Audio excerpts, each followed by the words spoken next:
Good afternoon, church. Welcome to our protege. This time we invite you to join us and we will celebrate God's goodness and faithfulness upon our lives. Come on, let's just give the best clap of praise. Kung nasaan ka man sa kalugaran ito, let's give the best praise to Jesus. Hallelujah, you are deserving of all glory. You deserve all adoration. Hallelujah to your name. Oh, we celebrate your goodness upon our lives, Lord. Thank you, Lord. Thank you, Jesus. Hallelujah. Woo! Thank you, Lord. Oh, you are good. You are awesome indeed. Hallelujah. Hallelujah, hallelujah, hallelujah. Oh, we celebrate your goodness. Thank you, Jesus. Oh, we worship you. Come on out. Come on, let's put our heads together. Yeah.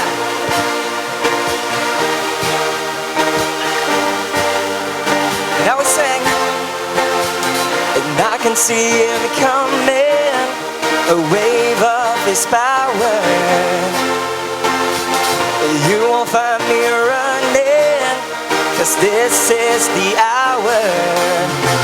Oh, and I am going deeper to places I never been, places I never been. I believe for greater, to see things I never seen.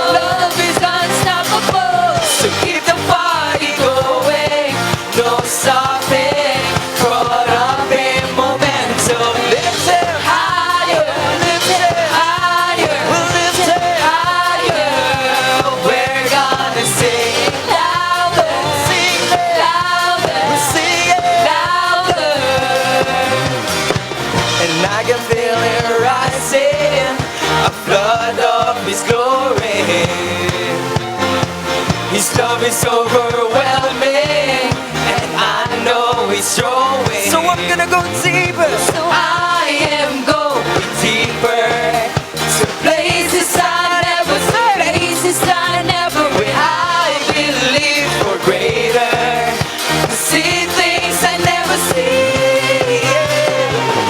Our God is moving, and His love is unstoppable. Love is unstoppable. So keep the party going, don't stop it. Caught up in momentum. Lift Him higher, lift Him higher. We'll lift Him higher. We're gonna sing louder, sing it louder, sing it louder. We'll never stop, no, we'll never stop. Give the praise to you. We lift you up, Lord, we lift you up. You make all things new. Yeah. We'll never stop, Lord, we'll never stop. Give your praise to you. We lift you up, Lord, we lift you up. You make all things new. Yeah, yeah. And 1, 2, and 1, 2, 3, we say, our God is moving, and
Thank you, dear Holy Spirit.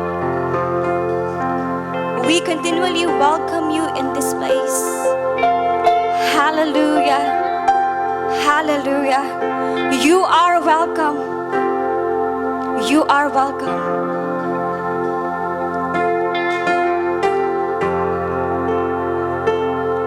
Oh Jesus. What a joy to be in your presence. We just love to worship you. Come, Holy Spirit.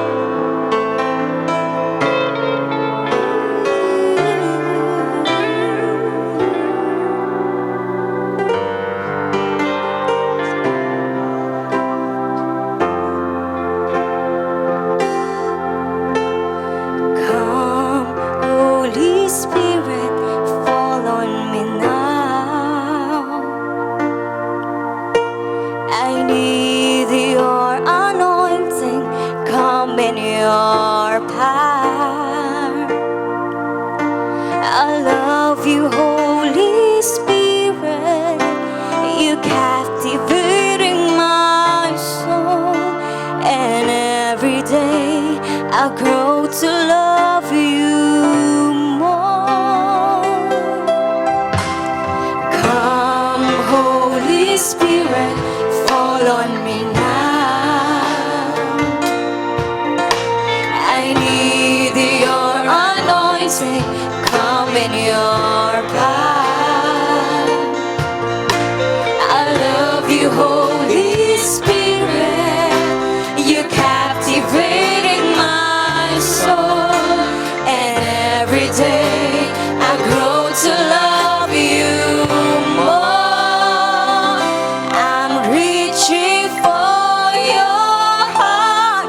You hold my life in your hands, drawing me closer to you. I feel your power in you. Nothing compares to this place where I can see you face to face. I worship you in spirit and in truth. Oh, come, Holy Spirit. Come, Holy Spirit, fall on me now. I need your anointing, come in your power. I love you, Holy Spirit, you captivated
spirit and in truth.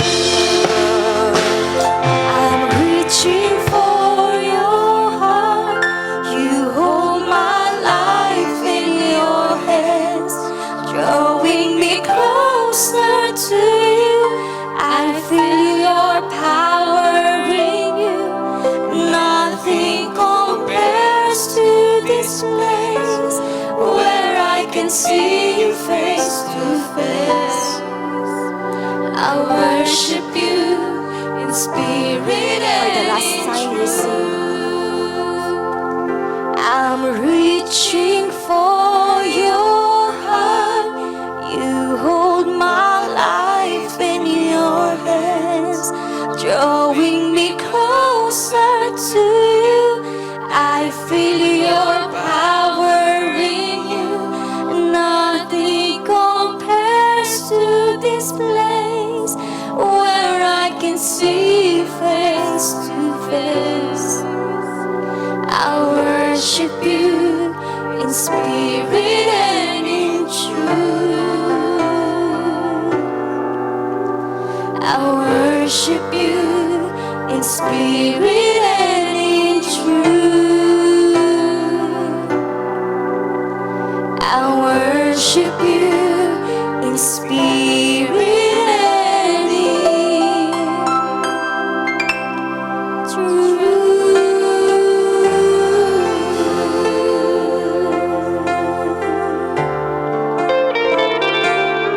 we worship you, Lord.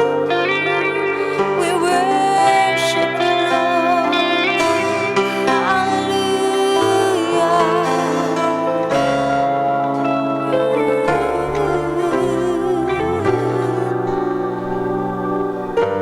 What a joy to be in your presence, God. We love to worship you, dear Holy Spirit.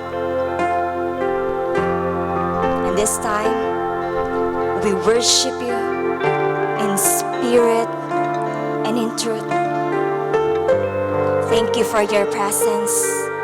Thank you for your overflowing presence. Thank you for the peace. Thank you for the love. Marami pong salamat sa pagsama mo sa amin sa kaorasang ito. And Lord, we entrust to you the rest of this service. We just want to praise you. We just want to glorify you. For you are indeed worthy of all glory. Maraming salamat po, aming Diyos na dakila. We bless you and we honor you. This all we ask and pray in Jesus' name.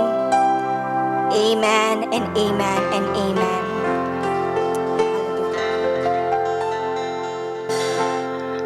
Okay, our title for today is The Battle Belongs to Our God. And we will be dealing with different strategies on how to win your battle daily. So we will go straight from the Word of God, from Hebrews chapter 11, verse 1 to 2. It says here, now faith is confidence in what we hope for and assurance about what we do not see. This is what the ancients were commend for, and this includes yung mga ancient na naging parang mga lolo natin sa pananampalataya ay sila Abel, Enoch, Noah, Abraham, Sarah, Isaac, Jacob, and the rest of the group. Now, ano yung ina-accomplish nila? Bakit sila na-commend dahil sa kanilang pananampalataya? These are the following, no? Because of their faith, they conquer kingdoms, administered justice, gained what was promised, who shut the mouths of the lions, quenched the fury of the flames, escaped the edge of the sword, whose weakness was turned to strength, and who became powerful in battle and routed foreign armies. So marami po silang na-accomplish because of their faith. And they believe on what is not seen. So they are the true heroes of our faith. Now, sa ating buhay, we might have different battles. Yung battle natin sa ating pag-aaral, yung probably ang battle mo ngayon ay tungkol sa pagpapasa ng iyong thesis, or maybe your board exam, or maybe ang paghahanap ng trabaho, o kaya naman financial battles, sickness and diseases, those different battles. So we as Christians are more than conquerors. We proclaim ourselves more than conqueror, and we march from victory. So these following strategies will be your 3 keys, no, to win different battles of our life. Okay, number 1 of which is submission to authority. Now, I would like to differentiate power with authority. No? Pag sinabi mong power, it is a potential na nilagay sa iyo ni Lord na you are born with it. So it's a potential that gives you the ability to do everything you want and to go everywhere you want to go. But authority, in the other hand, this is the power that comes from the Lord. So submission to authority in this sense, in front of us, like our leaders, pastors, our mentors, submission to them and to the Word of God, the ultimate authority, means opening doors for ourselves that we cannot open. Ito po yung nagbibigay sa atin ng ability na i-unlock yung mga doors na hindi natin kayang i-open sa ating mga sarili. And yes, God has personal plans for you, but to be able to accomplish what you are made for, yung purpose mo, you have to make agreement or alignment or submission to the perfect will of God, which is written in the Bible. Now, I would like to read John chapter 14, verse 12 to 14. Verily, truly, I tell you, whoever believes in me will do the works I have been doing, and they will do even greater things than this, because I am going to the Father. And verse 13, sabi niya dito, I will do whatever you ask in my name, so that the Father may be glorified in the Son. And in 14, you may ask me for anything in my name, and I'll do it. Kung titignan ninyo, yung verse 13 and 14, parehas na I will do whatever you ask in my name. No? Parang redundant sila, pero pag inulit yung verse, ibig sabihin, the Lord is very certain of what He has promised us. Pag tayo po ay humingi sa Kanya, truly, we will accomplish or win the battle. No? Kung hinihiling po natin sa Kanya yon. Now, to continue, in our submission to authority, ano ba yung nagiging fruit nito? We will have peace beyond understanding. Ito po ay nakasulat sa Philippians chapter 4:7. So, peace beyond understanding. Ito po yung maaring may kaklasmate ka na nagsabi sa'yo, tinitignan kita or maybe ka-office mate, tinitignan ko yung buhay mo, hindi ko malaman kung saan ka nakakakuha ng kapayapaan. Kahit tignan ko, ba't balik-rin ko, review ko yung buhay mo, hindi ka magkakaroon ng peace, pero nandiyan ka, nakangiti at natutulog ng mabuti. Nagkakaroon ka ng kapayapaan in the midst of your storm. So, that is the peace that passeth all understanding. Yun po yung nakasulat sa Philippians 4:7. And then, with submission to authority, nagkakaroon din po tayo ng qualifications bilang mga tinawag ng Diyos. So, God's calling qualifies us. Kung titignan po natin yung ating mga sarili, sa ating buhay, masasabi po natin, probably hindi ako karapat-dapat. Bakit ako tinawag? Bakit ako nandito? Probably hindi ako yung napili. Baka nagkamali lang, yung mga tipong ganon. And then, suddenly magko-compare ka na sa sarili mo, no? Bakit kaya ito, yung calling niya, ganito, mamaya, kumakanta siya, tapos sumasayaw siya, no? It's my task today na sabihin sa'yo, do not compare your calling doon sa ibang tao. May mga kanya-kanya tayong calling. Tayo ay binigyan ng Panginoon ng capacity, ng ability, ng potential, na tayo lang ang uniquely na makakapagpalabas nun. No? And yung calling natin ay tunay na nilagay ng Panginoon doon para maggamit niya tayo. So, sa 1 Corinthians 1:27, doon natin makikita na si Lord, kinqualify niya tayo. Kahit na sa tingin natin hindi. kahit na sa tingin natin yung mga mess na ginawa natin, yung mga bagay na hindi magaganda na nangyari sa buhay natin, ay parang dinidisqualify natin yung ating sarili. Parang sinasabi natin na we are inadequate, pero hindi naman. Ang totoo niyan, yung mga mess na yon ginagawa ni Lord, alam niyo na testimony, di ba?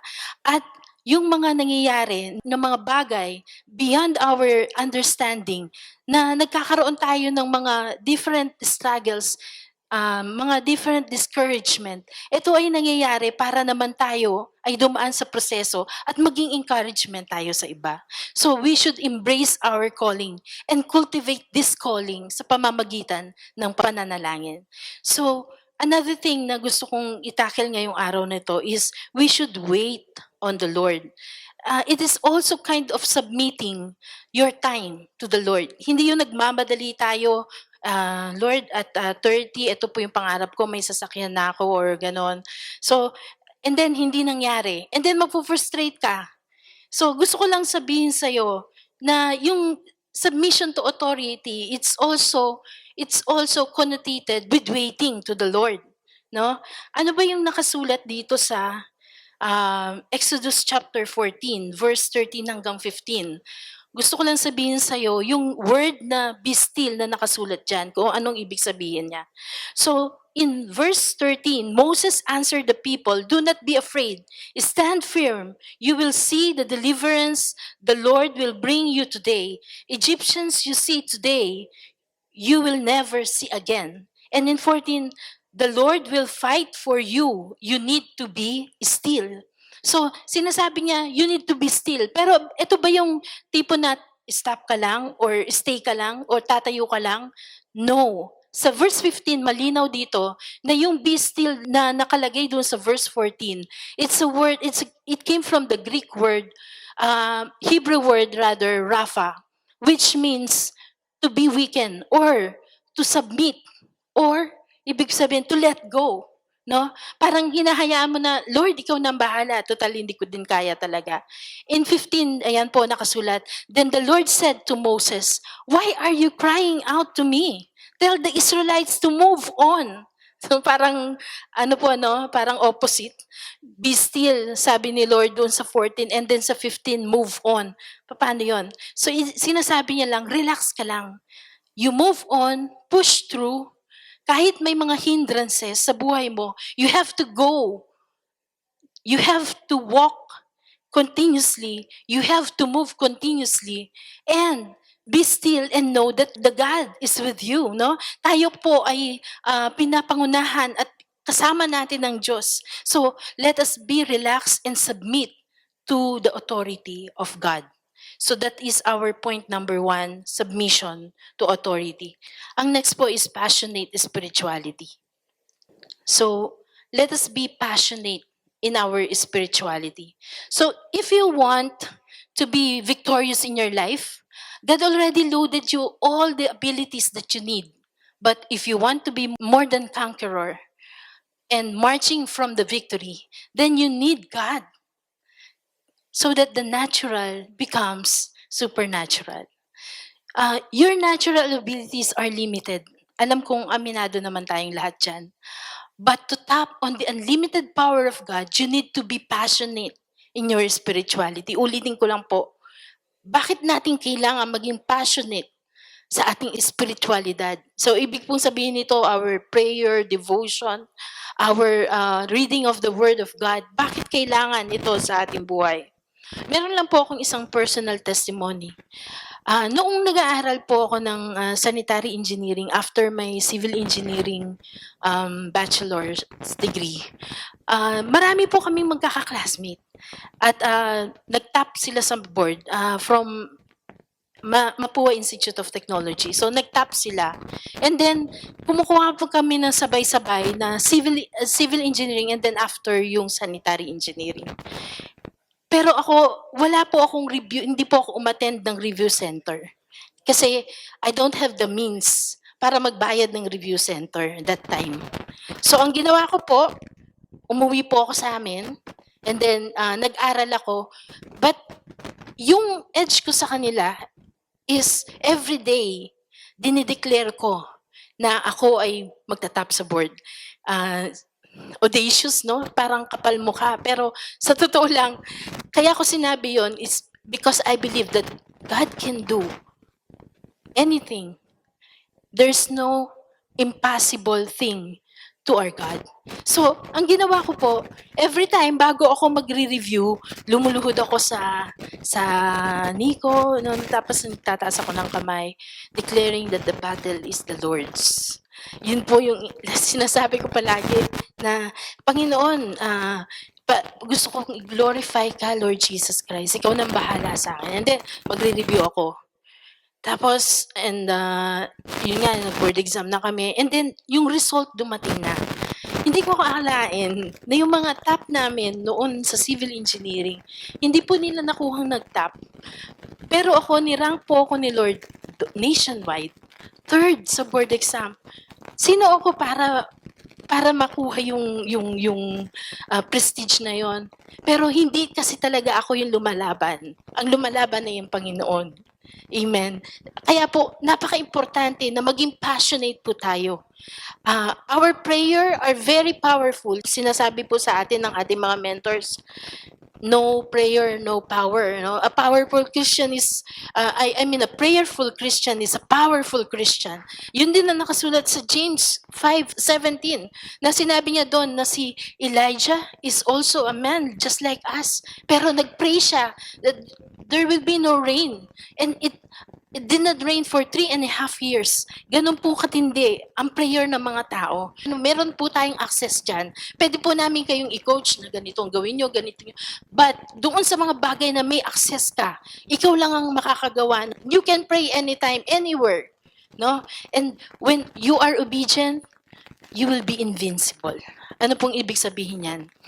Ang ibig pong sabihin na when you are obedient, you will be invisible. Una, paano ka magiging obedient kung hindi mo alam ang salita ng Diyos? You should read the Word of God.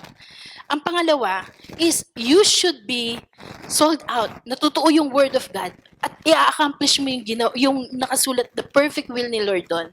So in that case, you will be obedient to the Word of God, to the perfect will of God. You are aligned with the authority of God. So, ibig sabihin nun, guys, yung mga mangyayari sa buhay natin, no, nakasulat sa Deuteronomy chapter 11, verse 25, no man will be able to stand against you. And sa Deuteronomy 28:7, the enemies will come at you from one direction, but flee from different seven ways. And nakasulat din sa Joshua chapter 1 verse 5, no one will be able to stand against you all the days of your life. Note na mangyayari ito if you are obedient to the Word of God. Napakadami pong promises na binigay ng Panginoon, but that will happen only, that will manifest in our lives only if we will obey the Word of God. In obedience, tatandaan po natin, we will be invincible. Note, sa Proverbs chapter 9 verse 10, sinasabi din po doon that the fear of the Lord is the beginning of wisdom, and the knowledge of the Holy One is understanding. Ibig sabihin po, lahat tayo nagbabasa, pero pag pure ang heart mo, there's power in purity, that the knowledge of the Holy One na pinapabanal ng Panginoon is understanding. Tayo po ay nakakaunawa ng bawat verses na binabasa natin. And it becomes an action word, no? It becomes a rhema word in our lives. Nangyayari ito. And that is where faith comes in. Faith in action will lead us to winning every battles in our life. And the last one for our topic today is I love equipping and training. Going back, yung una po nating point is to submit to the authority of the Word of God, to our leaders. And next is being passionate in our spirituality. And the last one is I love equipping and training. Totoo po, madaming promises ang Panginoon. Tunay po na nandyan siya sa Word of God. Pwede po nating hukayin tulad ng ginto. Pero po, hindi ito magmamanifest sa ating buhay kundi po tayo dadaan ng mga processes. Yung processes po, ito yung nagbibigay sa atin ng hardship, no? Ito po yung, doon po sa nabasa kong I love equipping and training. Yung training, equipping and training or mentoring is our happy hour. Yun po yung nakalagay doon. Although, ang totoo, pagka tayo dumadaan sa equipping and training, or we call this the process, medyo masakit po. God called you to walk through what you are in right now. He may not deliver you immediately out of it because He wants you to be humble, probably. He wants you to be pushed in many directions para po ilabas yung galing sa'yo. Parang yung pressure cooker, pag niluluto ka sa pressure cooker, for a pressure at any sides, no? Pressure in any direction, lalabas po yung kagandahan nung niluluto na meat, no? Ganun din po tayo, lalabas po yung galing natin when we are pressured at any direction. So, expect, if we are equipping and training in the Word of God, mag-expect po tayo that the promise will manifest kung dumaan po tayo sa process, sa tamang proseso, and that would be crushing. Wala pong process na madali. Okay, so ano po yung nakuha natin sa equipping and training? Una, nakukuha natin yung thinking the thoughts of God. So ano bang ibig sabihin nun? Ang hirap po kaya na ikaw ay isang natural na tao tapos yung thoughts mo, isasubmit mo sa Panginoon, no? It will take a lot of time and training para masubmit mo yung thoughts mo sa thoughts ni God. So para maisip mo, yung magpasalamat ka sa lahat ng bagay kahit na nahihirapan ka na, mahirap po yun. Lalo na kung tinatanong mo si Lord, Lord, bakit kaya kailangan ganito ang maging buhay ko? Bakit kailangan ko maghirap sa ganitong aspeto ng buhay ko?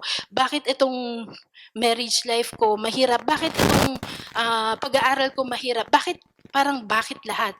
Pero ang totoo niyan, yung mga bakit natin, yan, ang dahilan ni Lord dyan is para ma-process tayo, para lumabas yung ating galing at maisip din natin na magpasalamat kahit na dumadaan tayo sa mga proseso nito. And then we will say, in my pain, though He slay me, yet I will trust in Him, yet I will praise Him. Amen? Kung kaya na po natin sabihin yon, wow, parang matured Christian ka na talaga. Although you are walking through the different processes in life na mahirap, and then you say, kahit anong gawin mo, Lord, pupurihin kita. Yun yung time na ready ka na natanggapin yung promise ni Lord. And then don't stop in the middle of the pain. Another ano po to, parang paalala, reminder na pwede kasi nasa gitna ka ng pain no? Nandoon ka sa process na may heartache, may discouragement. You are walking in what we call the Christian's valley of experience. Yung valley kung saan, yung sinasabi sa Psalms 23 ni David, no? Though I walk through the valley of the shadow of death, I will fear no evil, for you are with me.